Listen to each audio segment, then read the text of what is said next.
Warning. Approaching vessel. Signature indicates it's a Filament Corporation vessel. No crew detected. Caution advised. Minimum distance of 200 nautical miles recommended. Rerouting trajectory. Approaching vessel. Docking request pending. Override acknowledged. Please click all the images containing an asteroid. Docking procedure initialized.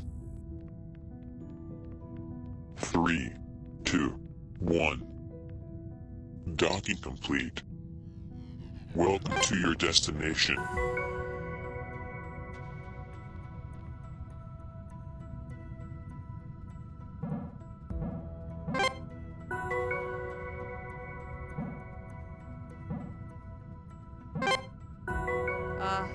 Hello?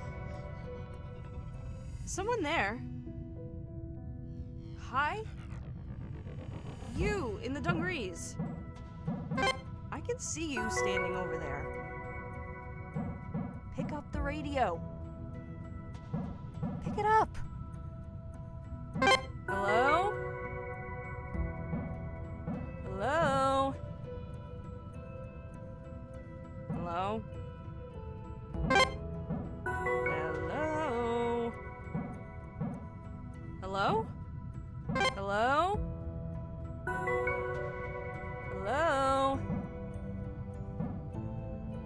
Hello?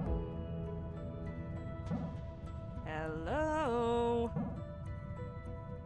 Hello? Hello?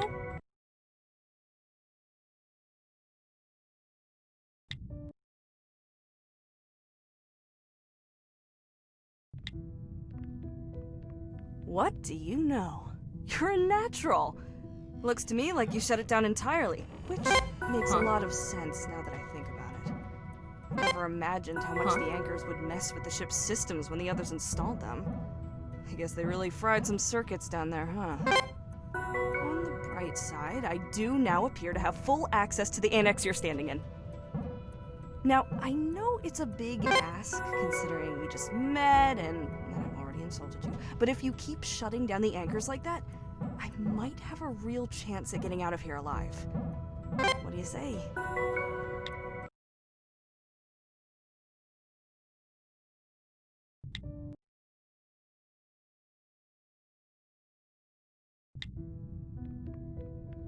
My name's Juniper, by the way. I get the feeling you aren't going to tell me yours, so I may just have to give you one.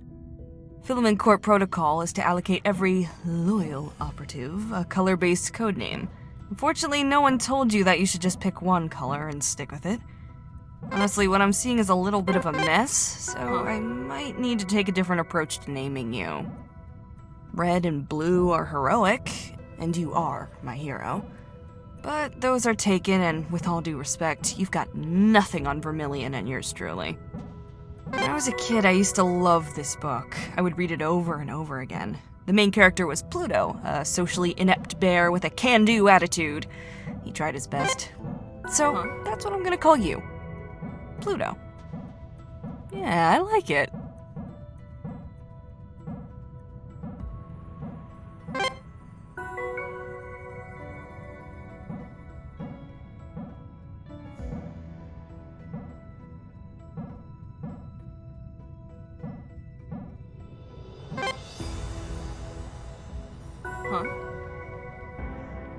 It's so nice to have someone listening again after talking to myself for a few weeks. It feels so validating, you know? Like, all I needed was an audience to feel a little more grounded. Having the others around, we felt like a family. It's been so long since I had something like that. Now they're gone. Kind of feels like a dream now, or a blur. Maybe none of it was real. You're real though, right? It's fine if you're not. I just think we should be honest with each other.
imagine walking around this ship is a lot like going through a stranger's house. So allow me to put you at ease by introducing our little breakfast club to you. The headmaster, if you will, was Canary. She headed up research here. Then there was Marmalade and Aubergine. You'll have to blame Philcor for the names here. Those two were responsible for all the systems you see here on the ship. Real smart dudes. Then there was Vermilion. He was our well-being officer. He controlled our diets and kept us exercising. Kindest man I've ever met. And from Earth of all places. Finally, there was our botanist. Pistachio. Oh, and there's me, of course, the navigator.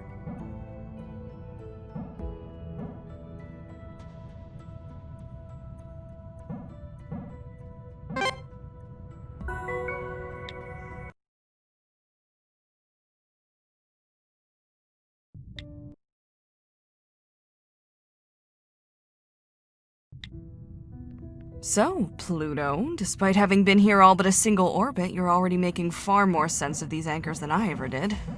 This kind of thing was never really my area of expertise. If it wasn't helping me pilot my ship, then I wanted nothing to do with it. Not the best attitude, I admit. To tell you the truth, I'm still not sure what these things do. They were meant to stop some spike on some graph that I'm told was important, with the minor side effect that literally all systems are no longer remotely accessible.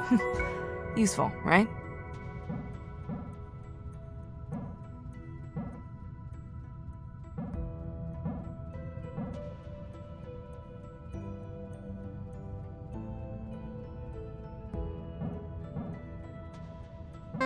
Huh?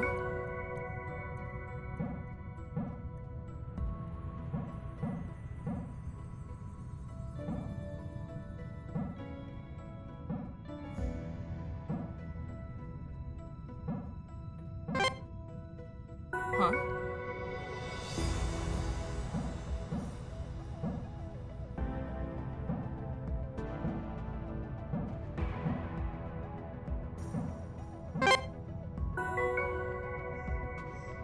What's the first thing you noticed when you climbed aboard?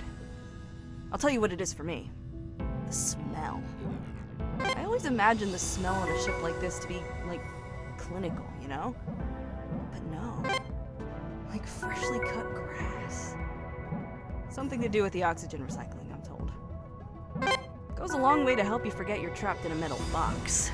If only for a second. The endless void out the windows brings you right back, though.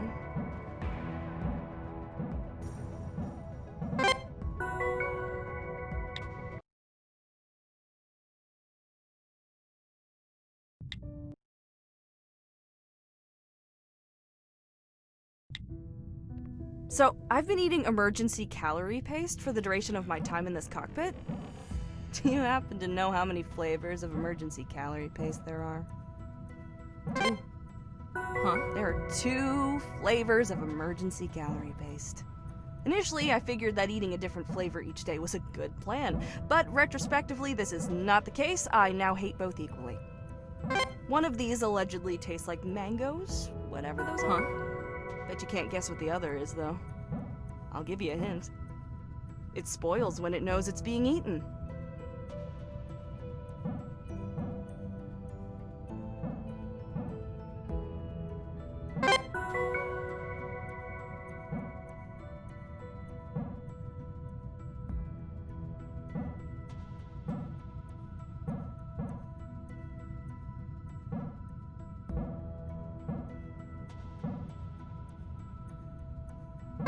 Huh?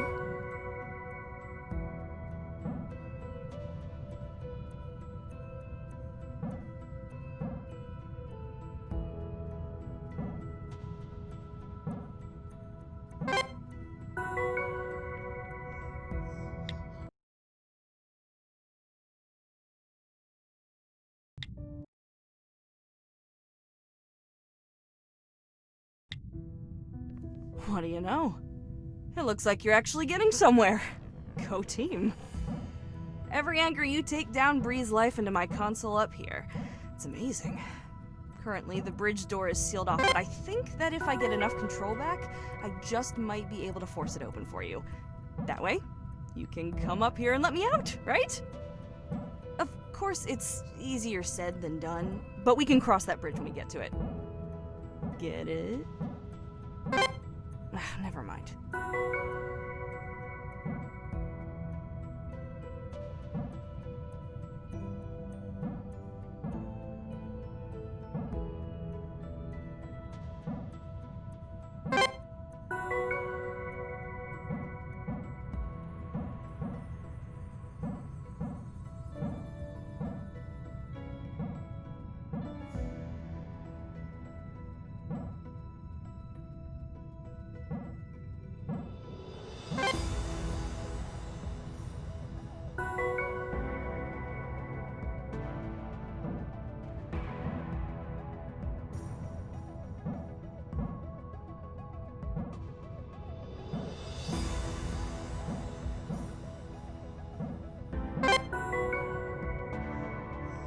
I've been wondering, Pluto, why your hands? Marmalade had similar augmentations to help with his engineering work, although yours don't look as heavy-duty as his. I thought that perhaps you were a scrapper? No. You certainly dress like one, but there's nothing to salvage this far out from the colonies. Well, I had an arm swapped out, in case you were wondering. My eyes, too. I'll admit that the arm was just to get back at my mom for something. Something stupid, I'm sure. I just wanted to drive her crazy. I don't even remember why. My eyes, though, that's a different story. I would never be where I am today without them. That said, maybe I should start regretting those too.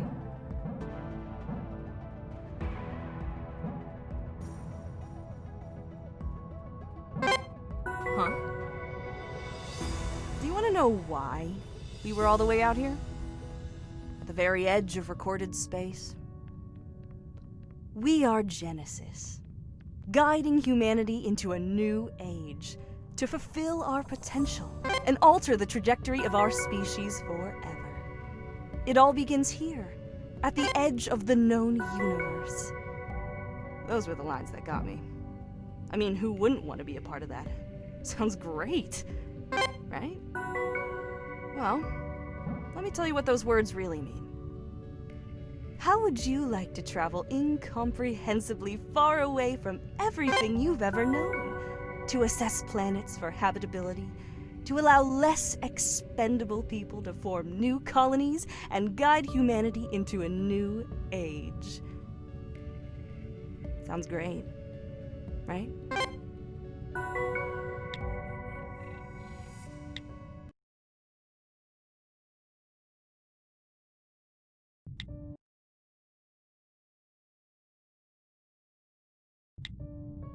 You know, the more I look at those dungarees, the more I think they must be so darn comfy. I mean, why else would you choose to wear them, right? I get that. Unfortunately, dungarees aren't included in the Filament Corporation's stringent dress policy. Oh, it's been years since I last donned a pair. I find these Filament uniforms really lacking in storage capacity.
You might think that being the sole pilot and navigator of this vessel would make me the captain, right? Well, no, sadly.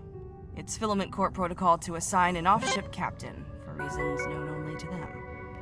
I have a theory it's to prevent a mutiny once all the rations run out and we start eating paste. Our captain is called Swan. It's unfortunate, but the anchors seem to have completely fried all long-range comms, so we're cut off from her for the time being. She's sharp. She could have gotten us out of this, I'm sure. Oh, not that you aren't doing a fantastic job, by the way.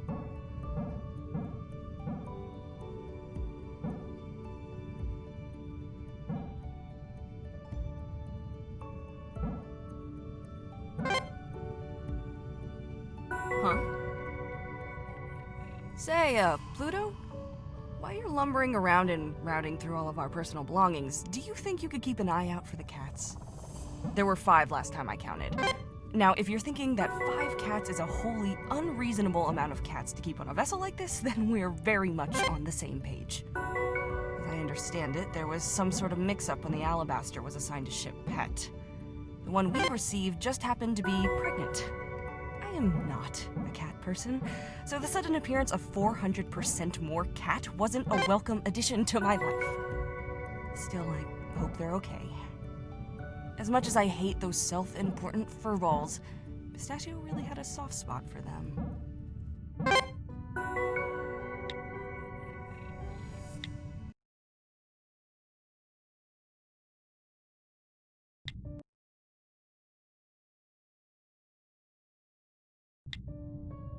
I got on well enough with the rest of the crew. They were good people, you know? Sure, Canary could be a bit abrasive. Although Vermilion proved to be a worthy intermediate between the two of us.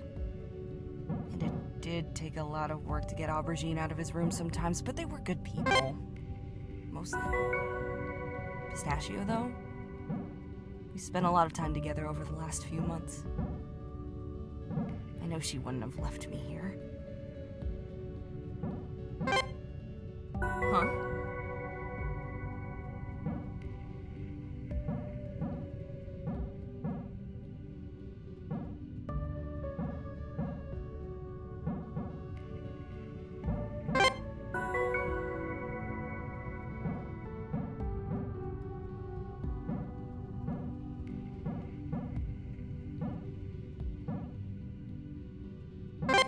Huh?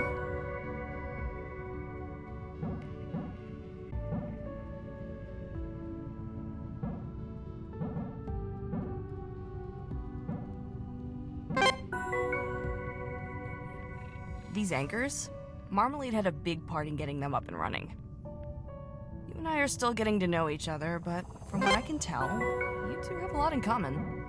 You're about as talkative as he was anyway. You know, we actually threw him a surprise party a few weeks after we arrived. Huh? There were decorations and everything. That might not sound like much, but out here, decorations can be a little hard to come by. We had to make them ourselves. I say we. Pistachio took the lead on that. You never believe it from her personality, but damn, Canary can bake! She made this unbelievable chocolate cake. We all had a pretty great...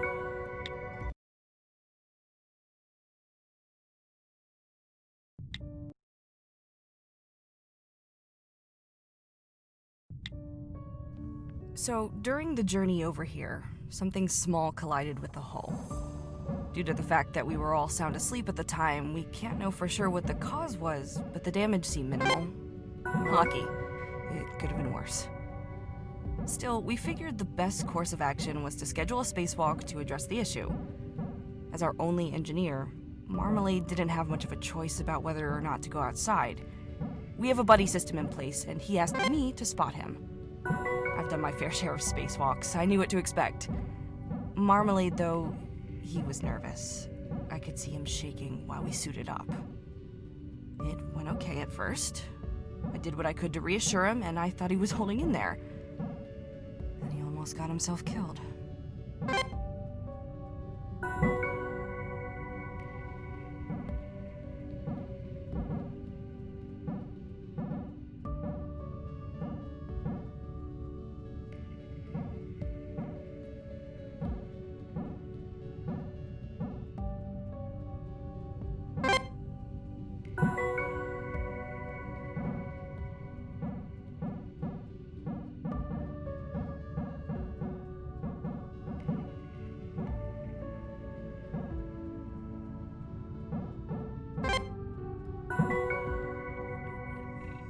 Unfortunately, Marmalade's accident was somewhat in vain.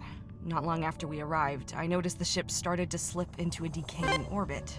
It seemed likely that it was the result of the damage caused by the collision, so I was hopeful that our repairs would fix the problem. Not so. A few weeks later, it happened again. Then again. And again. Not a clue as to why. When I told Vermilion about it, he said it sounded like a car with its wheel alignment off. Whatever that means. Have you ever started to get anxious that you're overlooking an embarrassingly simple solution to a problem? I was there. At one point, I found some old comics that I stacked on a control panel. I almost had a heart attack when I realized what I'd done. It was a relief to find the ship was still drifting after I moved them. Well, you know, kind of. I never did get to the bottom of why the ship was drifting the way it was. Not on my own, at least. Eventually, Canary either got sick of hearing about it or began to get concerned that I was dropping the ball. She contacted the captain to ask for advice. Not what I would have done, but I got my answer. As it happens, it's a known issue in our model of ship. Crazy, right? More importantly, not my fault. The captain was great about it, too. She could have chewed me out for not reporting it sooner, but she didn't. You could always count on her for that, you know? Not really the iron fist type. A bit of kindness goes a long way. In the wake of Marmalade's accident, it was the captain that...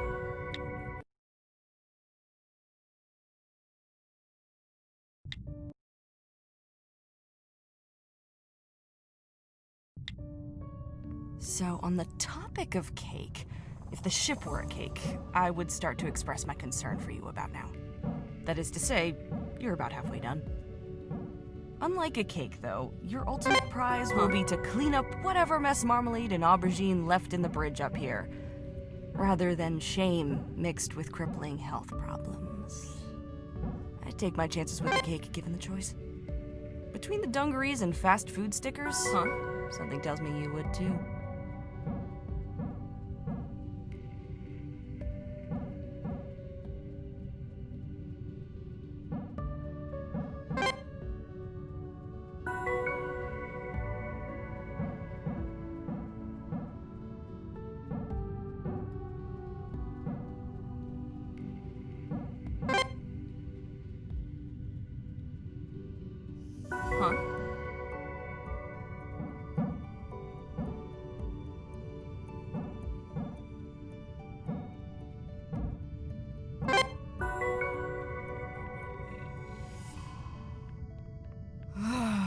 I feel so cooped up in here. I was never one for Vermilion's mandatory workout regime, but I could really go for a run right now. Stretch the legs, you know? I have the most relentless ache. Ooh, nothing like what cryosleep did to me, though. As navigator, it was my job to check we didn't stray too far off course while we slept. I had to wake up every few months to keep us on track. This petty ache is nothing compared to what I felt during those course corrections.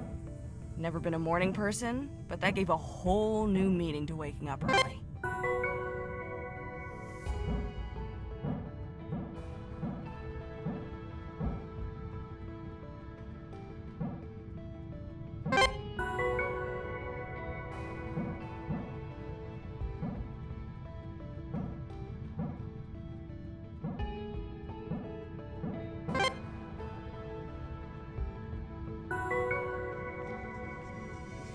I remember, before we all went into cryosleep, we had to check our workstations along with our equipment and whatnot, just to make sure everything was in working order. It's not like if something was damaged, we could just order another. Pistachio wasn't interested in doing any of it. She had this special plant. I should really remember what it was called, as it quickly became the subject of daily conversation. Well, it only flowers something like every 10 years. And this particular plant, it was due to flower on our arrival. She was so excited. She spent all our prep time finding it the perfect spot and making sure it had everything it needed, so that when we arrived, it would be healthy and in full bloom. It never did flower, though. We checked the ship's footage from the flight. We hadn't missed it. It's a shame.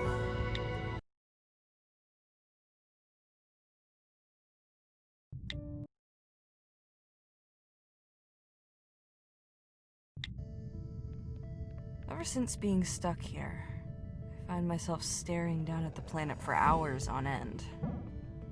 You'd think I'd get sick of it. But even now, there's just something about it I can't put my finger on. It just pulls me in. I know what you're thinking. Well, yeah, that's how gravity works. But it's more than that. I don't know. I haven't even told you about the probe yet.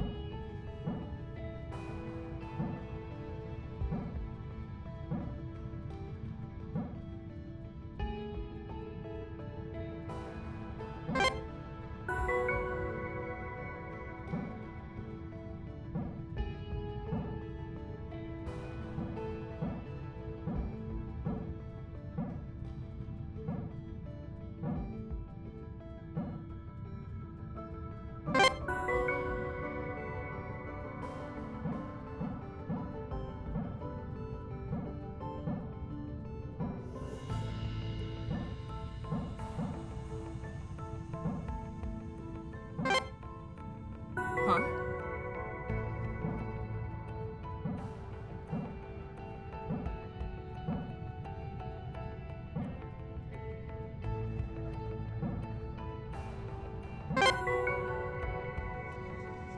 We spent weeks building the probe.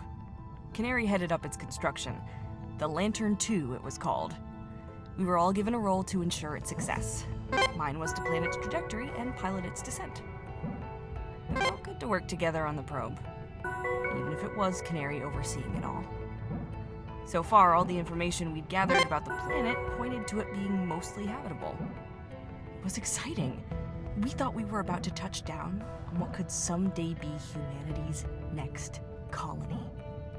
Well, as per how we do things here, the probe launch did not go to plan. That's not quite accurate. The launch went fine. It was the landing that left a lot to be desired. The probe was crammed with equipment. There wasn't a piece of data this thing couldn't collect. But we wanted more than that. We wanted samples. The plan was that once the probe landed on the planet's surface, it would embark from one end of this ravine to the other. Pistachio chose the location. Along its way, it would collect a variety of samples. Once it reached its destination, it would launch a capsule of the samples into orbit for us to collect. Simple, right? So, back to the launch. All was good until the probe reached the planet's atmosphere, when instead of slowing down, it started speeding up. It just kept accelerating towards the surface. We couldn't do anything about it. We were sure it was going to crash. And then it just seemed to fall straight through the ground. What's more, it kept going. We lost signal maybe a minute later. Canary says the heat from entry must have fried its telemetry or something. My guess is that it was doing its best to get away from her. Huh? I'm sure you've been on your fair share of space vessels during your travels. Now, you may have noticed that the Alabaster has more origami swans than your average deep space vessel. Well, let me demystify you on the matter. Origami was one of Pistachio's fondest pastimes. And credit to her, she wasn't half bad. Her augmented hands probably helped her out. She started out making all sorts, but quickly found the swan to be her favorite. We'd find them in the weirdest places. She knew we all laughed about it. We'd be given multiple swans a week, all different sizes and colors. But honestly, that's just Pistachio. Everything she did was in the interest of making us feel good. I miss those swans.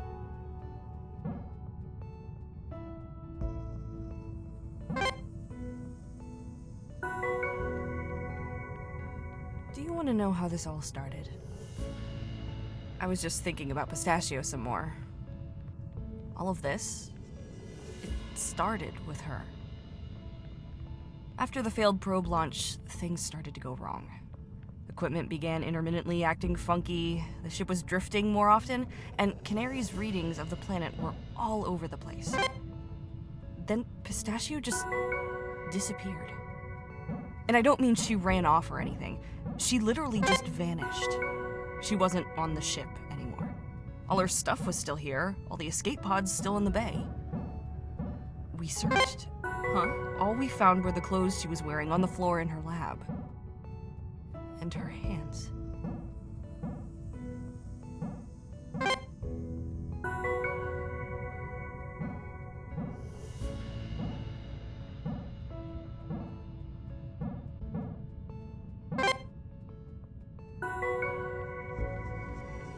It was Canary who first realized the planet had something to do with Pistachio's disappearance. After the probe, Canary increased the number of readings she was taking on the planet. She had seen an increase of anomalous readings across the board right up to the day Pistachio disappeared. Then they just stopped. For a time. Then the anomalies started to crop up again, but faster than before. We had to leave. If the timing of the anomalies before was anything more than coincidental, then we were in danger.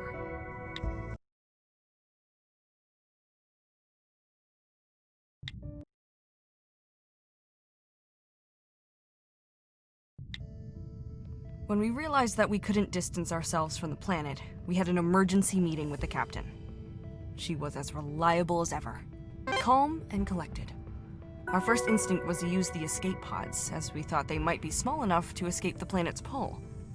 She told us to hold tight, though. It was her that reminded us where we were. On the frontier. The middle of nowhere. Sure, we could probably escape, but we'd be light years away from civilization, in a canister, with minimal rations and no cryosleep pods. Besides, what if I was wrong and they couldn't escape the pull either? If we could, we had to keep the alabaster. Aubergine and Marmalade had started work on something as soon as they realized that we were stuck. They pitched it to the captain in that meeting. They called them anchors. With the captain's permission, Aubergine and Marmalade began their work developing the anchors. They never really stopped to properly explain them to me. Just said that they were designed to block out whatever magic space waves took Pistachio. Oh, that and they're short range. Gotta have them everywhere to cover the whole ship.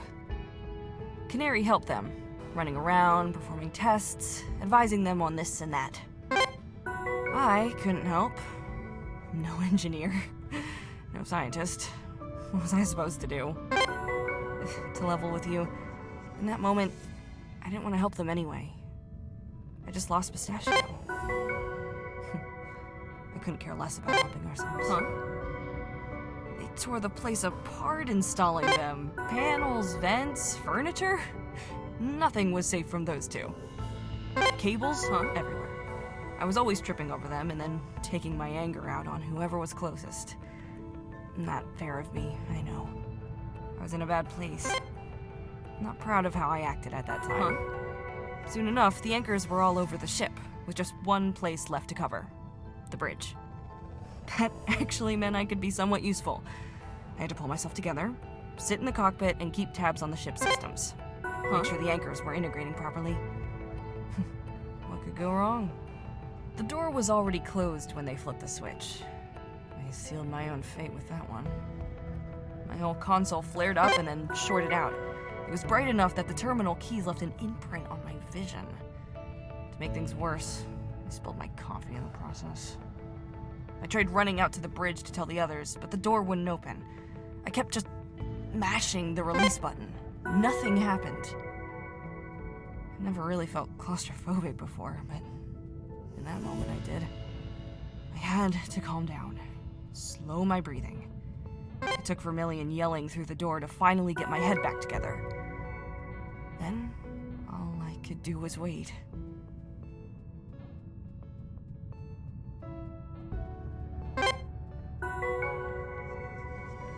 We spent a few days trying to get the door open. I'm not sure what the others were doing, but the noise, it was unbearable. The cockpits on research vessels like this act as a safe room of sorts. They couldn't get the door open from the outside, and I wasn't able to reverse the effect of the anchors from here. Oh, if only it were Aubergine or Marmalade in here. It might have been different.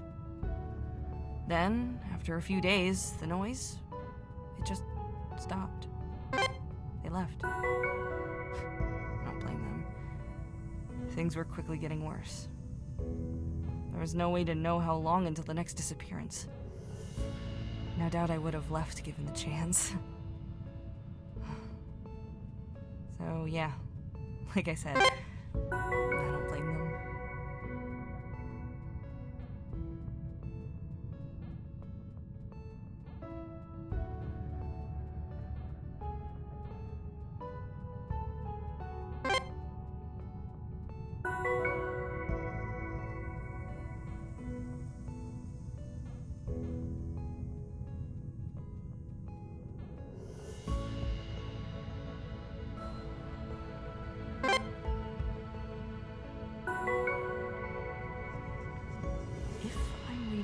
lights on this panel correctly, which I better be, seeing as this is both my job and, for the last few weeks, my only pastime, I'd say you can get into the bridge now.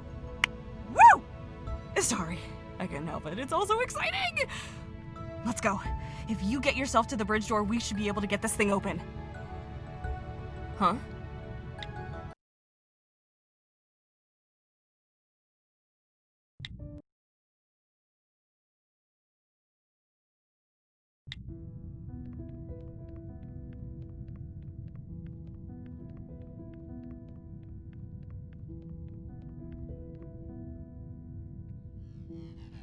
Two, 3, 9, 7.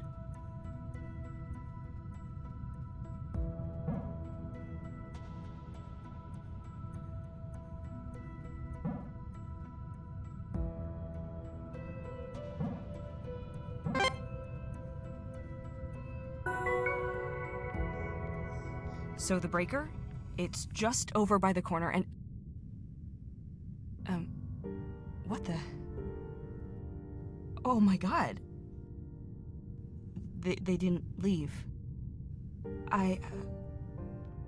Just... Pull the lever in the corner. The bridge is now open.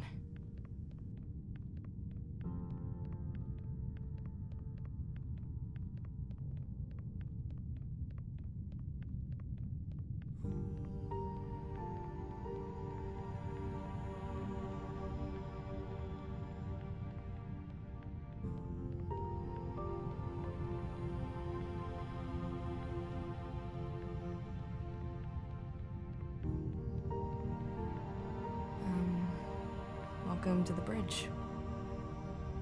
I'd like to say this is where the magic happens, but in this context, the magic would be an inability to drive away from a dangerous planet and save my friends. Otherwise known as my only job. Make yourself at home. There's whiskey everywhere.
Huh?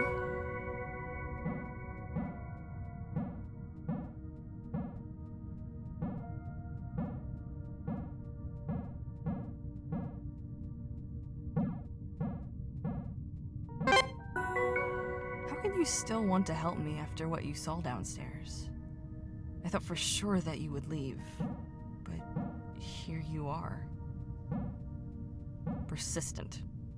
You're nothing if not persistent. Not many people in your position would go to all the effort. Not many people would try as hard as you have. I appreciate it, I do.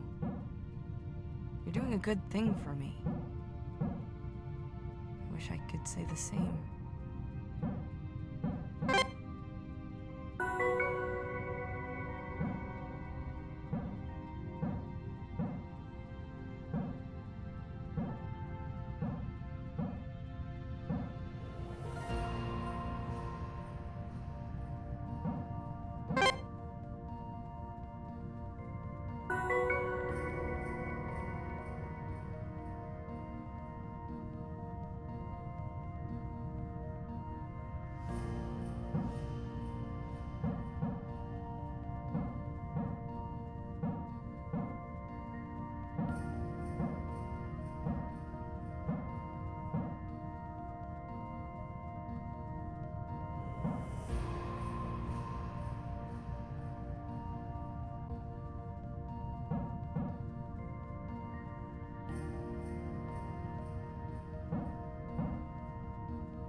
wish I'd never taken this job.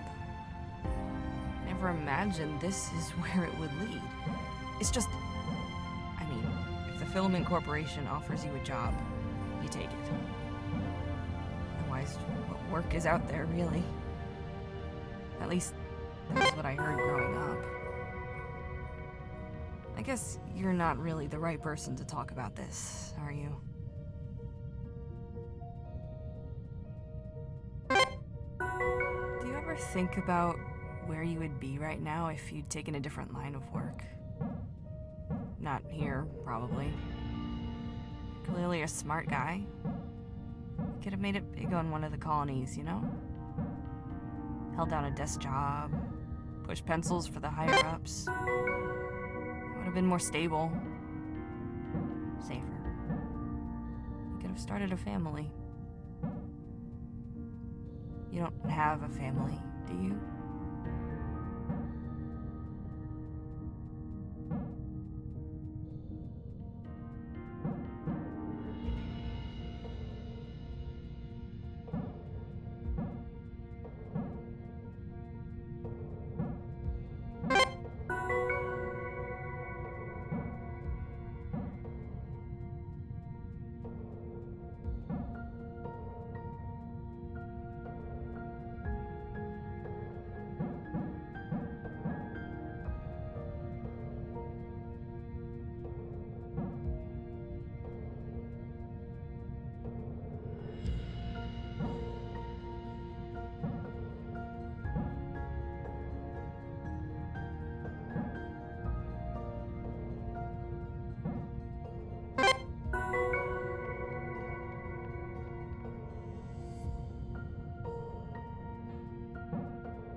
Maybe a little late to bring this up, but maybe I'm just not worth saving. There's not a whole lot I bring to the table that someone else couldn't do. Wasn't particularly useful when my crew needed me. Just said what I could to try and keep morale up, knowing full well there was nothing I could do to help. Kinda like what's happening here now. Me sitting here saying things. You, on the other side of this door, doing things.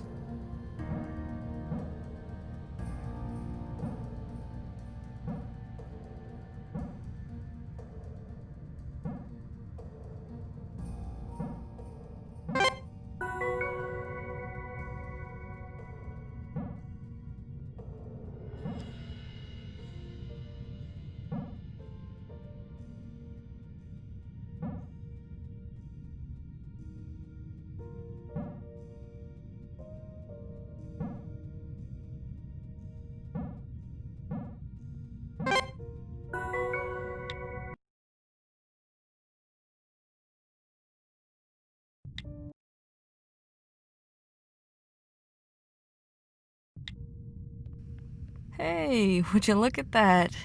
You're just a step away. You know, I don't know whether I'm ready to meet you yet. There's still a part of me that thought we wouldn't ever get here. I'd kind of come to terms with my fate.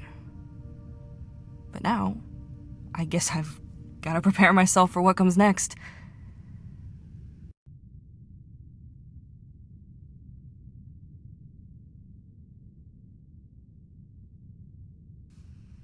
All right.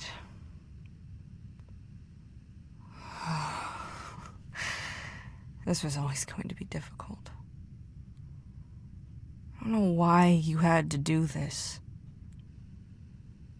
What were you thinking? Boarding a filament ship like that? If you just minded your own business. I tried, you know. They're always watching me, but I tried.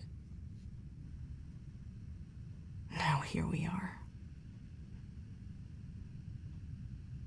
I had to do this. You understand that, right? Now I'm out of options. It's not up to me anymore. I have to go now. Goodbye, Pluto.